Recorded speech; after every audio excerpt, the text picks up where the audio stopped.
Welcome, everyone, to the October episode of the Hyper Insights series. At Hyper, we're an agency, and we help you build what's next faster, smarter, and together. We have a very fundamental yet critical topic today, building business models that work. And I have a very interesting guest in our midst. My name is Charles OJ, and I'm your host today in this session. And today I have a very, very important and very dear friend of mine, Mr. Emmanuel Obine, who is the Director of Business Development in West Africa for American Express. Welcome, Emmanuel. It's indeed a pleasure having you join us today. How are you doing? Hi, Charles. Thanks for having me here. I am doing very well, and it's an honor to be here today. Thank you. Great. You're welcome. You're welcome. Emmanuel is a veteran when it comes to venture building, product development, specifically in the financial services industry. Before American Express, he spent a good time in InterSwitch and many other companies, and he's also participated in the ASEAN Ventures program. He's also an entrepreneur. He has a past life in entrepreneurship, and we're really, really fortunate to have him today as we talk about this exciting topic, creating business models that work. And I just want to kick off with this, Emmanuel. Why is this topic important, especially to you and also our audience? Thank you, Charles. Before I begin, let me just say that everything I'm going to share with you today are my personal opinions and formed from my personal experiences. Okay. Um, Great. yeah. So I mean, this topic, because I have it's quite interesting for me because beyond the academic side of the business model or business modeling, I have had an opportunity to experience how it helps you in building companies or in venture building essentially. And in my experience, I have found the business model canvas or business modeling a useful framework that helps founders or anyone who has an idea to piece together all the building blocks or ingredients that would make them successful or that should make them successful in a particular line of business or intended line of business. I also find it very useful because the business modeling could also help you to change your direction, so validate your hypothesis or give you pointers for you to pivot. So when it comes to giving you the clarity and the focus, the business model is or business modeling is, it's like a roadmap that helps you to create or help you to establish how you are going to create that value that you want to deliver to this customer segment. A lot of things are cliche anyway, but who are the people that you want to serve? How are you going to serve them?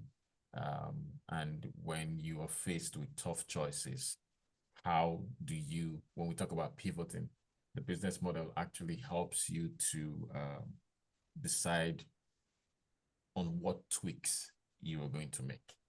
Um, and then when you're tracking progress, it's like a canvas, that you can flip through and see from where you began to where you are right now.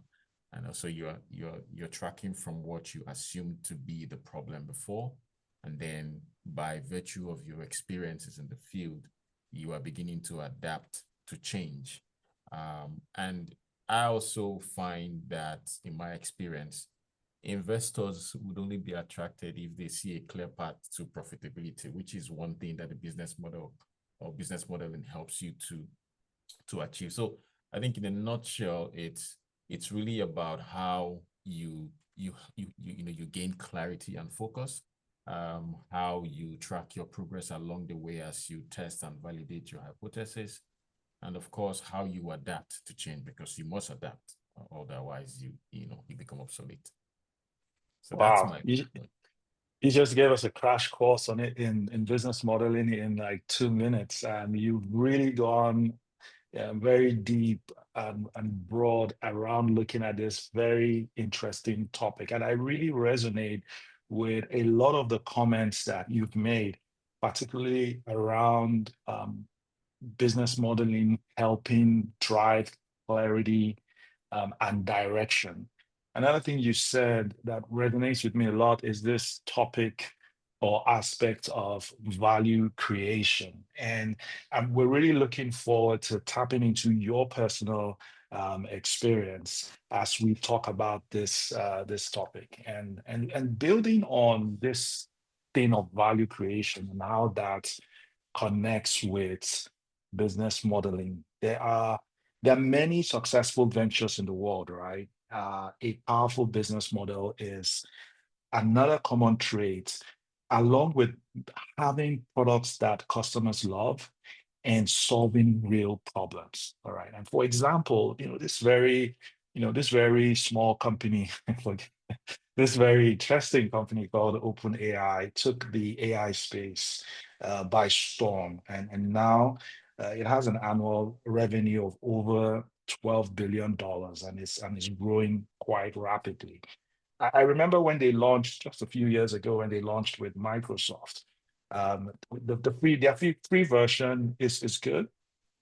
The premium version is excellent. I've used it, and it does have a large active user base. I think one interesting thing looking at companies like this, and there are many examples at this scale and even smaller entities. But really looking at OpenAI and looking how they've created this product that excites uh, customers and consumers and delivers value in a very interesting way for them. But what is more important is how they've been able to monetize that, how they've been able to put elements around it to deliver the service and earn back value from that service that they have delivered. So any company, any successful company that we see in the market today, there's definitely something about their business model that is really very interesting. And I assume that many of our audience listening today are really interested in how do we build a business model that can truly create lasting, uh, lasting value. And here's a very interesting quote from a veteran when it comes to business modeling, a guy called Steve Blank. This is what he talks about when it comes to the importance of business model. And he says, startups don't fail because they lack a product. They fail because they lack customers and a profitable business model. What do you think about this? What do you think about this quote, Emmanuel? Well, this resonates with me. And I know Steve Blank. I really like what he's done with books on business modeling and customer development.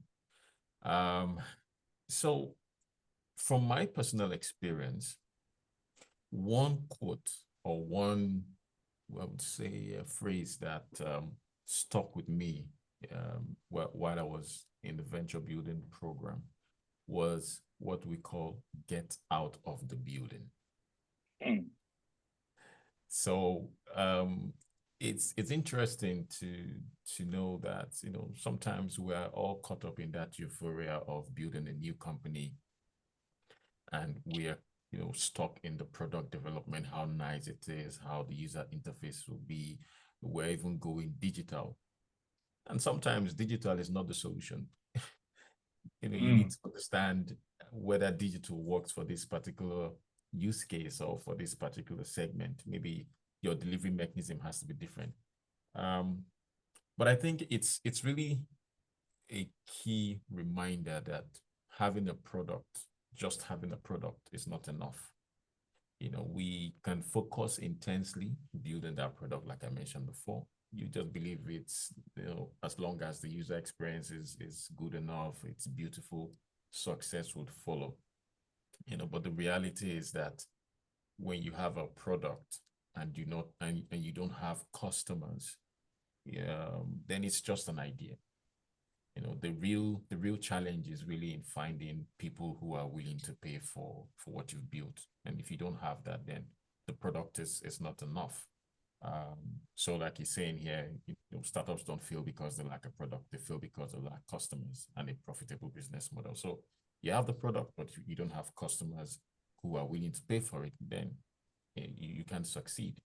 And then it also, and trust me, these are things that I lean from reading some of his books and watching some of his webinars, and of course putting them to practice. But it also underscores the importance of customer discovery. And Blank, he has a lean startup methodology, and in that methodology is where he actually emphasized that getting out of the building and talking to real customers, because that's how you validate that your solution solves a real problem for your target market. And it's not just that it's solving the problem for the target market, but that it solves it in a way that these segments consider the problem being solved. Like, to you, you might be solving the problem, but to the segment, the way you're solving the problem, is that how they want the problem solved? And then also, I think it also emphasizes the importance of profitability in business modeling, because startups are really trying to come up or formulate new ways of doing things, something that is repeatable, something that is scalable, where you have predictable sales cycle for your product. And I think, again, as the product evolves, as customer needs and desires and wants evolves, your business model, like I did mention before, would help you to continue to learn and then adapt to your customer needs. So, and if you're not learning and adapting, then you miss all the signals that could help you pivot or refine your approach before it's too late. Wow, that's really, really interesting. And you are already dropping some very interesting nuggets early on in this very beautiful call we're going to be having today. One of which is get out of the building. I think that really sticks with me a lot. And before we even formally dive into the details of today, I want to ask you one question on this note. Is the business model built in the building or outside the building? It sounds like a trick question. But anyway, I would say, like, we've often talked about this as some people see it as an academic exercise. So I would answer it in two parts. So first of all, you, as a founder, you start up with a hypothesis, something that you believe to be true. So of course you sit in the room, you begin to draft out all the key building blocks in your business model canvas. But when you're done in the building or in the room, you need to then go and test that business model in the real world. And that's where some of it begin to fall apart. And then, you're punched right back in the face that this is not what I thought it was.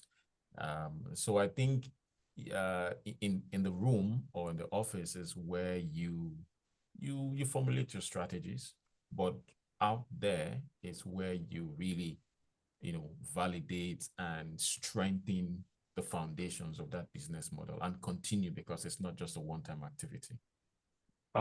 Thank you. Thank you so much. And we are definitely going to talk about the process of building business models that last.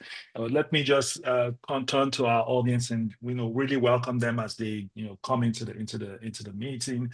Today is really going to be exciting. We're going to focus on a few things within the hour. We're going to define business models. Emmanuel has already jumped into it and has started giving us some clear elements of what this definition is about, but we'll even take that a little further. One big thing about our Insights series is that it's very practical, it's very insightful. So we're going to go into Emmanuel's own personal playbook on what has worked, all right, how it's done and how it's not done. And we will share a couple of tools and techniques from his own experience in terms of how we can really build our business models. And we'll leave us all with some key takeaways. For our audience, please feel free to post any questions you may have in the chat room. I will be looking at the chat room from time to time. There is no right, there is no wrong question. We really welcome your questions. That will help us also tailor the conversation to your needs. So as we discuss any of the slides, any of the sections or topics, if there's something that comes to your mind that you would need further clarification on, just drop it on the chat room and I will pick it up and I will direct it to our audience. So I'm coming back, Emmanuel, to this getting out of the building.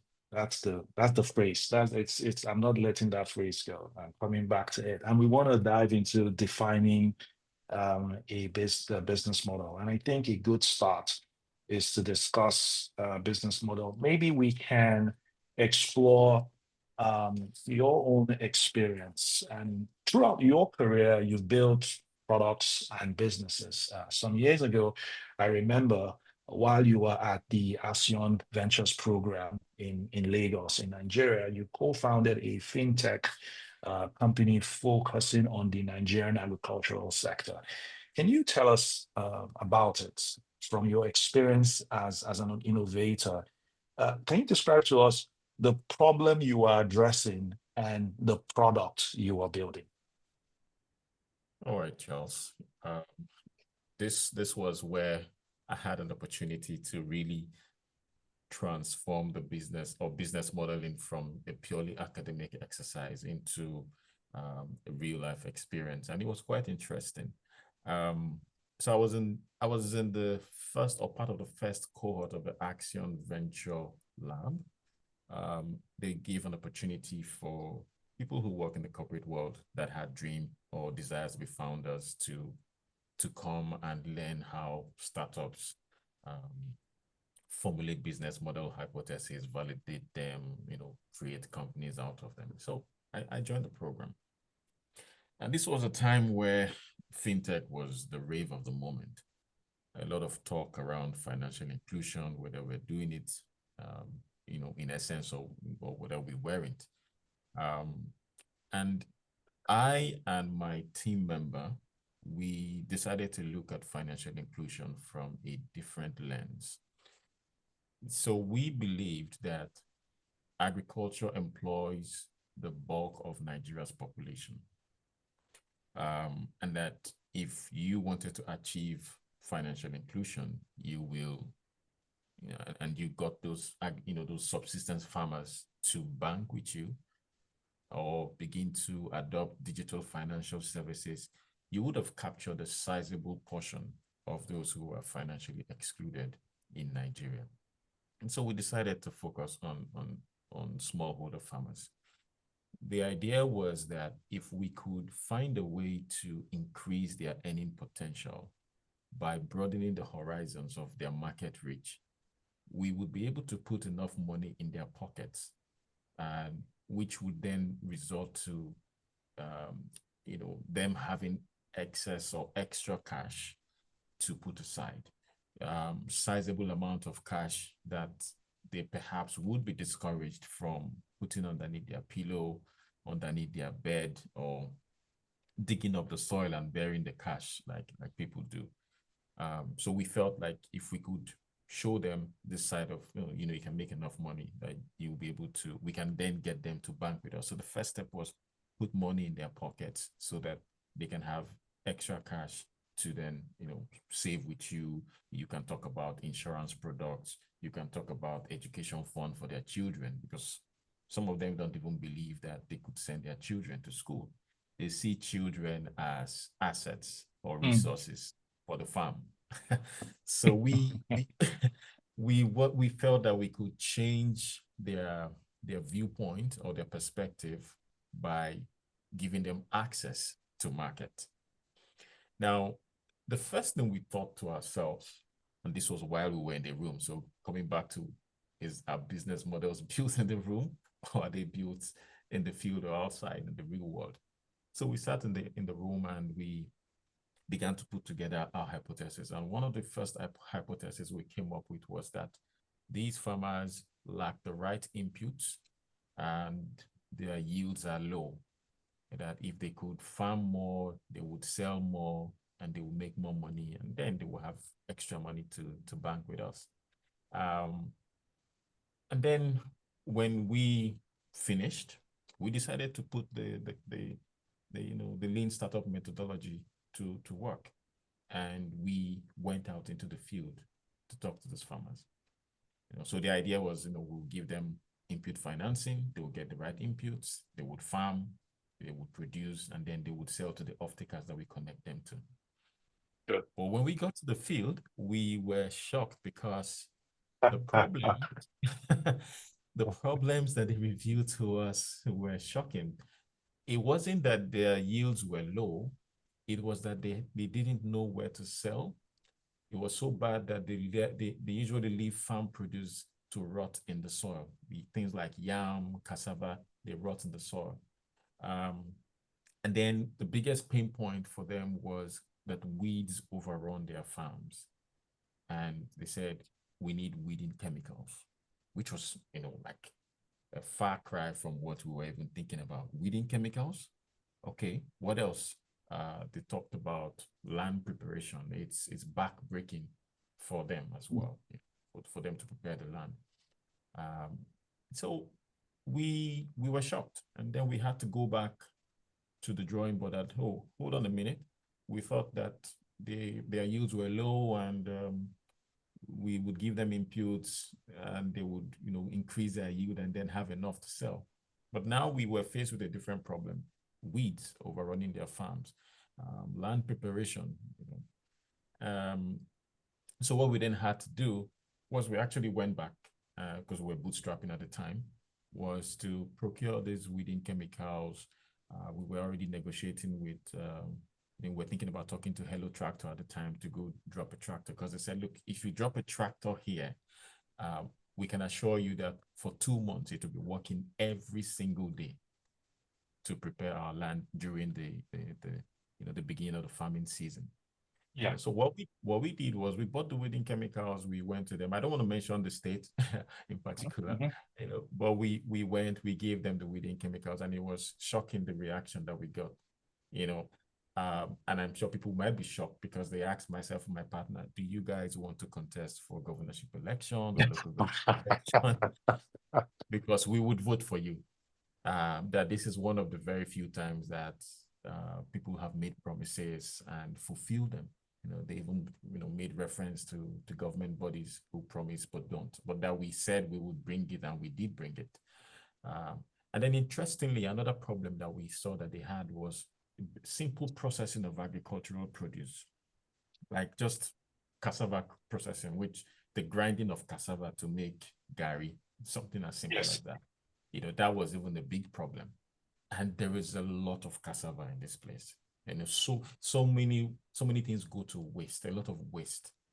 So we were trying to solve the problem of input financing, giving them access to market. I mean, access to market with our off-takers was still, at least that was one part of the hypothesis that still stood, because indeed, if we were able to cut out a lot of the middlemen and give them direct access to off-takers, they will be able to earn better revenue for their produce. Yes. But first of all, what the problem was to them was weeds overrun our farm, preparation of the land is back-breaking, and we want to be able to process our food to avoid wastage. And they said, look, if we know that, and that's one thing that we were able to validate, that if you tell us that we can sell to these off-takers, 1, 2, 3, we have a lot of youth on the street, they would head into the farm, but they are mostly discouraged because we don't know where to sell, and we leave our produce to rot in the ground. So I think I will just pause there for now. That's that is really interesting, and I think that whole lesson of getting out of the building really stick. And I would say that you put it in practice. You designed your hypothesis, your initial business model in the building, and then you came out and you engaged with the users, and then you realize that, well, what we were designing is not really what is needed in reality. So that brings us to, the business model process is really that company plan towards making a profit. First of all, of course, understanding what's the problem we're trying to solve, what's the product or service that solves that problem, and then how do we make money by delivering that product and service. And we're still gonna come back to this, this story. Interestingly, you didn't run for office. So we're still gonna come back to this story. But let's take some more time and go deep and define what a business model truly is. And as innovators, we sometimes, you said it, you also said it, we sometimes think of the business model as a cliche, something very normal yet overlooked.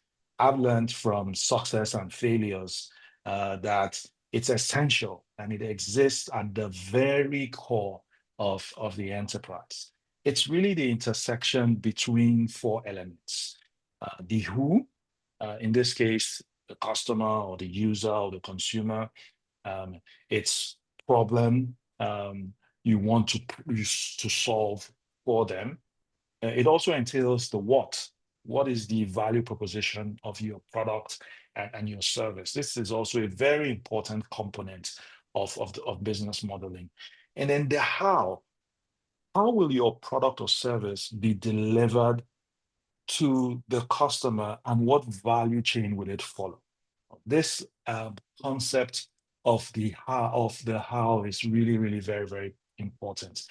And as you deliver the how, we then look at the why. Like, why will they pay for the product or the service, and how will you monetize that product and service that you are offering? And looking at this, I mean, these are the basic core elements. We will look at the business model canvas, but these are the four basic elements of business modeling. What's your own take on this? Thank you, Charles. Talk about master classes. You're giving us master classes already. Yes, and I think beyond business model canvas, I find that these, who, what, why, how plays out in, almost every aspect of life. It helps you to frame your thoughts and define what you're doing. However, within the context of the conversation that we're having, these four elements are deeply interconnected.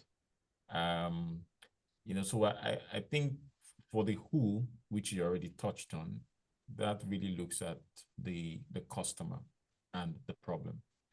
And it underscores the importance of understanding exactly who they are and then what problem you are solving. That's actually the foundation.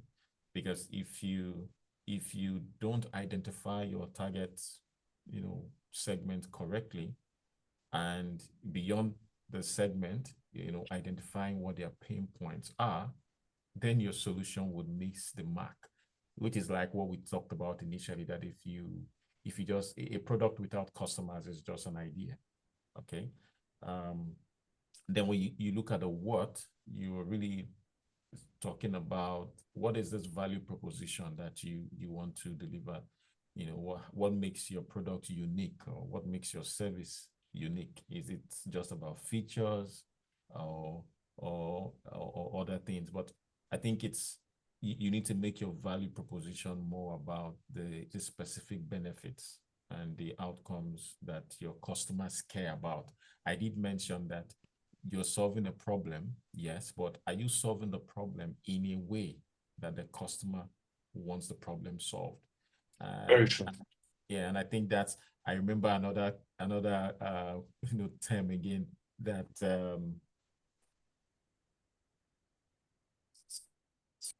audio. Can you still hear me? Yes, very well, loud and clear. Yeah. Okay. So the aspect of customer jobs to be done. True. Um, yes, even though some of you may have heard that. Um, so when you're solving a problem for a customer segment, you want to solve it in a way that they consider it solved. So when you check out customer jobs to be done, you're doing it in the exact way that they want that problem. So they may not know, but from your interactions, from getting out of the building and talking to them, you begin to learn and infer from the conversations that you're having with them. And it's important also to just mention that it is that compelling value proposition that differentiates you from the competitors. This Yes. on a lighter note, I mean, what if I was really targeting a political office, perhaps I found a different political business model to win votes by giving within chemicals to the segment that I want to vote for me. Um, and then you talk about the how. How is really speaking to your delivery and the value chain, and it's more like the operational side, like how do you deliver this product or service, efficiently, so it includes other elements of the business model where you're talking about who your partners are, Yep. what channels you're using to deliver it, and what are the resources. So your idea can actually fail if your delivery mechanism is too weak or is too costly. So you need to look at how you're going to deliver it in a cost-effective way. And the why is really about, I think it's revenue, yes, but it's motivation to pay. Your Yes. your product or service, should really be like how you really validate is to know it's where you have generated enough demand such that the segment that you're serving, they are willing to pay. So it's about monetization. Why would they pay for the solution? And how will you capture that value? So Very. um, beyond willingness to pay, you also need to look at the pricing and revenue model, for your business model. So Uh, I think these four elements, they are deeply interconnected. A change in one can impact the other. So for example, if you're discovering a new customer, it might require you to adjust your value proposition or rethink your model. So you just need to ensure that your business model aligns with these four elements, and then it's more likely to be sustainable and profitable. But let me just finish by giving an example that I think we can all relate to, of a company who is balancing these elements. If you look at M-Pesa in Kenya, M-Pesa is a mobile money company by Safaricom, a telco like MTN. So for them, the who, you know, in their market were the unbanked and underbanked populations in Kenya and now other African countries. And what is this thing that they were offering? They were offering a mobile-based money transfer and payment service, and even extended now to microfinancing services, something that typical incumbent financial institutions will not be willing to do because, I mean, credit scoring, there's not enough data. And then if you look at the how, they're operating through a network of agents, and then mobile phones as a channel of delivery. And because there's mobile phone penetration, it has now become a way that they make financial services accessible, even in rural areas. So think about USSD, for example. And then if you look at the why are customers paying? They're paying because they now have the ability to send money, to receive money, to store money. And I have personally experienced, how big M-Pesa is in Kenya. The hawker on the street receives payment via M-Pesa. Like everyone receives payment via M-Pesa. Um, yes. and they've revolutionized financial inclusion in Africa. In fact, they've become a model for mobile money globally. And it's amazing to know that at least 90% of Kenya's GDP is processed on M-Pesa. Wow. Something I learned sometime last year. Yeah. Very interesting. Very, very interesting. And I mean, this triangle, we can actually spend a week, a month, and a year just unpacking the usefulness of thinking about business models this way, very fundamentally. And the more I look at this image, the more I see a tripod, a three-legged stool, and one of the leg is your what, which is the value proposition, your product solving a very specific problem, and then the second leg is the how, how you deliver that product and service through an identified value chain. And then the third is the why, which is about, why will they pay you for this? Are they incentivized enough? Are they motivated enough to pay for that service? And then at the top of the chair, or at the top of the chair, is the customer himself, the who sits on this tripod. So any business, irrespective of sector, irrespective of geography, when you look at the business, you will definitely see these four elements at play. And I want to come back to to your story and your experience using the venture you were building as you went through the ASEAN, as you went through the ASEAN program. And let's talk some more. All right, let's talk some more about it, about how you created the business model. You did mention that you discovered that what you initially assumed was not really the reality. All right. And you mentioned that you then saw that, oh, they need to have some weed clearing or cleaning kind of chemical. They also needed land preparation. I also wanted to ask, if we were to tick all the boxes in the triangle, the what, they wanted weed, they wanted some land clearing, it's farmers. Um, what about other elements like the how you offer the service and how you then intended to monetize that service? So we so first of all, like I mentioned before, we did begin with an assumption. We started in the Yes. room, printed a large format business model canvas, enjoying the euphoria of launching a new fintech business, drawing on boards and all that, until we got out of the building and we got punched. um, so how we plan to deliver the business or the value proposition to them was, because we recognize that these are, first of all, these smallholder farmers, majority at the time had feature phones, not smartphones. So how Yes. would they even access these services? Because it all begins with the input financing, right? Um, Yes. so weeding chemicals happens to be one of those, resources or inputs farmers need. So the idea was to develop a farmers e-wallet platform where we would fund with the required value, and then they could go redeem these value or points at designated suppliers who can give things like fertilizers or weeding chemical, whatever the case would be. Um, and at the time, our plan to make money was, of course, these extension agents that you reference here, we were to have extension workers. I mean, some coppers who were willing to be part of this, even students who were studying agriculture in school that were willing to offer advisory services to the farmers to ensure that they apply the inputs in the right way to maximize the yield per hectare. And then we were going to negotiate forward contracts with off-takers who would lock down the price so that they get better value for their money.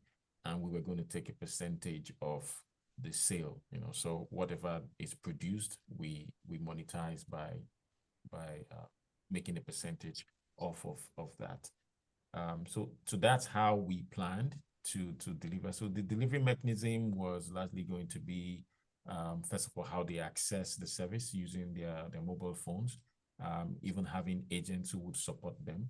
We were also looking at registering these farmers. So we have a database of the farmers. We would also have a core banking system to bank and record all their transactions. So we begin to build a data points that can be used in the future to lend to these farmers. One of the reasons why financial services don't lend to agriculture is because of how volatile it is, the risk that there is. But we felt that if we could establish that farmers have, or a specific set of farmers have, farm on this particular farmland, this is the soil composition of the land. This farmer farms perishable items, the other one farms root and tuber crop, their yield over the years to form a basis for data for you to learn. And because we were going to integrate other where we need to lend into the platform, we just had all that in place. So we continue to refine, and that's we didn't go full scale, but the key lessons about validating the customer, developing the customer, ensuring that you understand the problem and it's big enough to solve it. Absolutely. And what you described really fits very nicely into the model Steve Blank developed when you look at customer development. And particularly for myself personally, as a business leader for many years, I found this very, very fundamental. And business modeling is really a search and execution process with four integrated core elements. We constantly, like you mentioned and like you practice, we constantly test them to see what really, really, really works. Whether from customer discovery, where we are looking at and answering the question, is this a problem? And that was what you did when you went to the farmers with your initial assumption. You were trying to really see, is this really a problem? And then you verified what the problem actually was. And then the second thing is then offering a solution that meets that problem, and then asking that question or validating that question of, is this a solution to this problem that the customer. And then from there, through the discovery and the validation process, you then ask yourself, can we sell this solution? So it's really a search and an execution process as you tailor and validate what truly works. And I'm really very happy with your own personal experience in bringing this model that you've talked about. And the business model, like you said, it starts with a set of assumptions, and we are able to continuously validate. We must continuously validate. In the past, long time ago, we would be very romantic about the business model. We will, have sessions, strategy sessions, walking sessions. We will we'll ideate, we will brainstorm, we'll try and put all the elements together, and then we'll, beat ourselves in the chest. We have a business model, and we just go on building the product. But these assumptions, they need to be tested and they need to be continuously validated, not only in the early stage, but even um, as the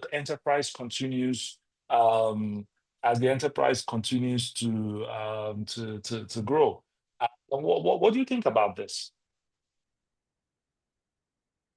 And Okay. tell us about you evolved. Did you continue to evolve that assumption as you kept building along the way?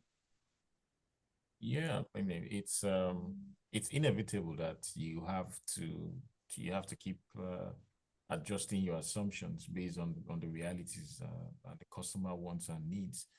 Um, and just to touch on what you talked about, so you did mention search and execute. I would say that what we did, we stopped at the search portion of the customer development method. which is where we did the customer discovery and customer validation. And in that customer discovery phase was we were the stage where we were trying to transform our vision as founders into a business model hypothesis that we wanted to validate. And in that same phase, we validated our assumptions about what the customers saw as problems to be able to achieve product market fit. And we stopped just right at the point of customer validation where we were trying to see whether we can generate enough demand to justify scaling up, and whether we now have a profitable, predictable, scalable sales roadmap. I think we got stuck at that point because agriculture is such a wide space that there was just so many things to think about that we couldn't move beyond that point at the time. So that's, I think, basically we were refining, but we didn't go past the customer validation phase, which was the search phase. Absolutely. And it's a good thing, right? Because you would have probably gone ahead to raise a lot of money to basically move forward your initial set of assumptions, and then down the road, then realize that it wasn't that worthwhile to even go after it. So one advantage of going through this customer discovery search phase is really enabling the validation of what you're trying to do and what you are trying to accomplish. And many companies go from there towards customer creation and execution. Some companies pivot and some companies stop and say, wow, this is really not the type of business we want to go after, based on the type of feedback that the nature of what the customers want the solution to be. So in other words, it's really a useful process to do business modeling properly. It will save the company a lot of headache down the road, and it will help validate things in a very structured and in a very systematic way that benefits both the customer and the consumer. And then this now brings us to, yes, the tool that is used to develop the business model. I'm sure our audience recognizes this tool very, very well. It's a very popular tool that has been going on for many years. The time will not permit us to teach or talk or discuss each element of the business model canvas in detail. However, there are many videos on YouTube teaching the canvas itself, what it is and how to use it. Still, we will emphasize its importance, uh, not just an intellectual process, but a true map to profitability. And I want to just ask one or two final questions before we wrap up the session. How essential, and I know we've talked about the canvas earlier on, even when we started the sessions, but I want you to just give our audience some tips they should just recognize and maybe take note of as they use the business model canvas in trying to design their businesses. What tips do you have for them as they use and utilize the canvas manual? This again is I'm excited to share because it's something that I learned as well. So the first key takeaway for me when you're looking at the business model canvas is you need to try to do it in conjunction with the customer development method. I think it's important that you understand the customer development method because it sort of feeds into the business model canvas. The other tools like the value proposition canvas as well that you can also leverage and find useful depending on the nature of your business.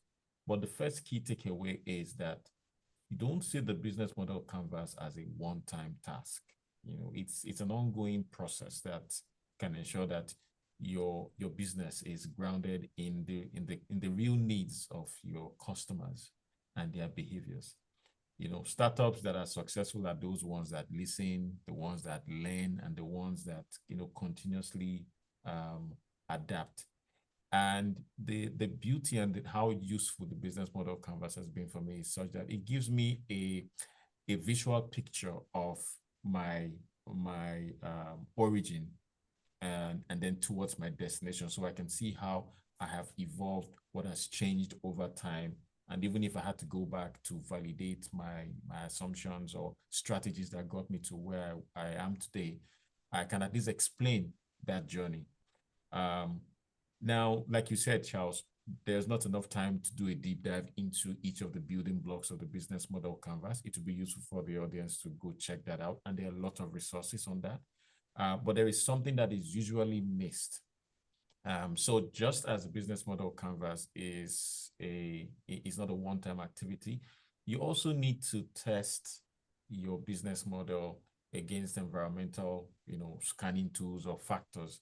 Because while you have designed all these nice things, you've correctly identified your key partners, you know your value proposition, how you're going to make money is clear to you.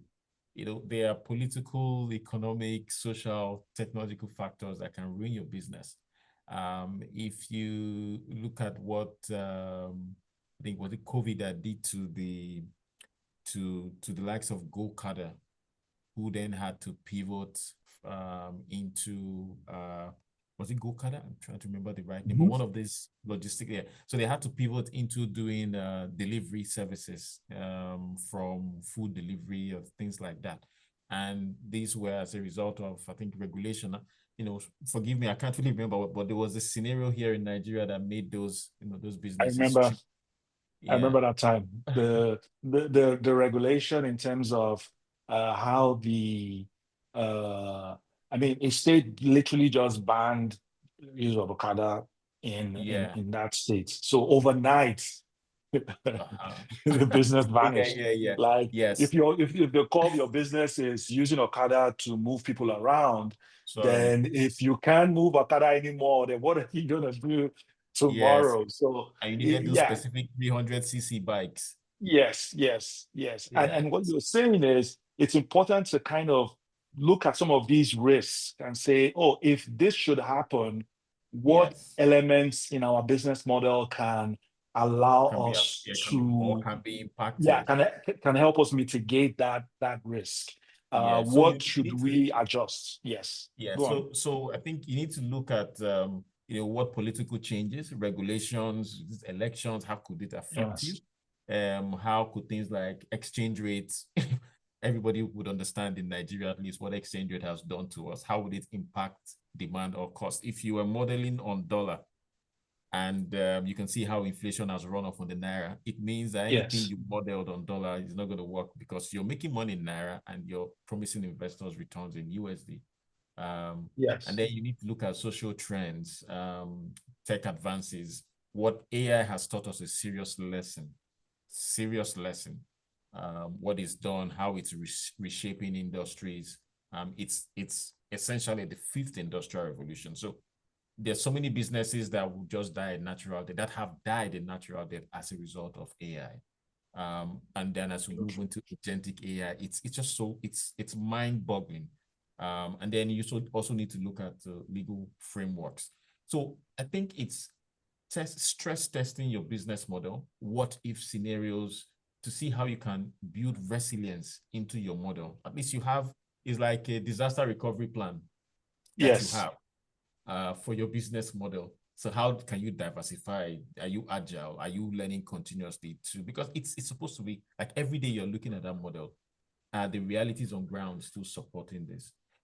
It helps you to engage in strategic foresight as well. So I think it's just to say that you testing your business model against these external factors is not a one-time task. It's something that has to be an ongoing process. And if you Google, there are a lot of resources. You can check a lot of frameworks that are available out there, like Pesto, to stress test your assumptions and diversify. So I think that being proactive is what is going to help your business survive. So in other words, and this was something, coming out of business school many years ago when we were taught the business model canvas.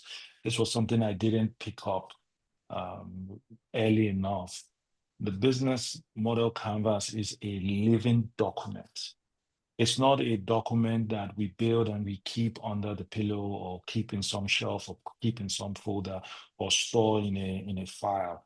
It's a living document that from time to time we look at based on the external environmental realities, whether with our partners, whether with our partners or our customers, whether with our, with the key resources, the suppliers or the vendors, something changes. You said something about what are the risks and what are the different scenarios. So this really is a tool that you can use to adjust along the way, adjust your business along the way as things change in the external environment. And probably in subsequent webinars, we will look at some of these elements one by one and really go deeper into it. And here in Hyber, business modeling is something we look at very, very critically um, as we build for our clients and as we build for ourselves. Whether it is really trying to understand the things, the key assumptions, and how those assumptions evolve as we go to the marketplace. But we are now right on the hour, and I want to just ask Emmanuel, of course, thanking him for such a wonderful time we've had talking about this very interesting topic. But also, if there was one thing you wanted to leave our audience with as it relates to creating business models that work, what will that one thing be? It's hard to save just that one thing. Maybe I would leave two things, which I've Okay, already mentioned. you're The allowed. first one, the first one is always, please and please get out of the building. It sounds like an insult at times when you say get out of the building. But Yes. you really need to go talk to those customers or segments that you are innovating for in the room. You need to get out there and talk to them, because it's only when you talk to them that you can understand what their customer jobs to be done are. That's the Yeah. first thing. The second one is the realization that your business model is a living document that you need to continually test against several factors that could make or mar your business. That's the difference between agility, pivoting, or even innovating or responding. So you need to be, that's how you make your business responsive and not reactive. Thank you. Fantastic. Thank you so much. Thank you so much, Emmanuel. And this has really been a very insightful session. The business model is the map to profitability, and like many businesses, profitability is key.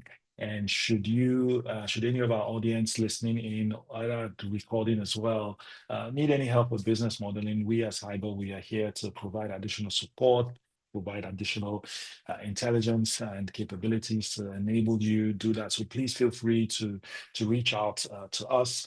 You can join our newsletter. You can follow us on social media. We're here to see how we can help you, because the world needs innovation leaders like you, and you need problem solvers like us. I want to say a big thank you to our audience for staying with us to the end.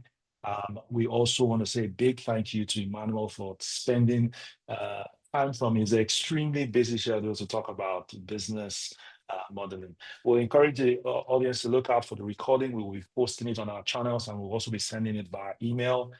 Still feel free to follow us. We'll also be writing a piece about business models to really provide additional insights and structure to this particular topic. But I'm sure, like myself, you've enjoyed this truly 1 hour with Emmanuel. I want to say again, thank you so much, Emmanuel. And I want to say a big thank you to our audience for joining. We look forward to connecting again next month as we take forward the conversation of business modeling. Till then, thank you so much, everyone, and do have a fantastic, fantastic day. Thank you. Thank you. Thank you, Charles. Thank you, All everyone. right. You're welcome. Bye. Bye, everyone. Bye-bye.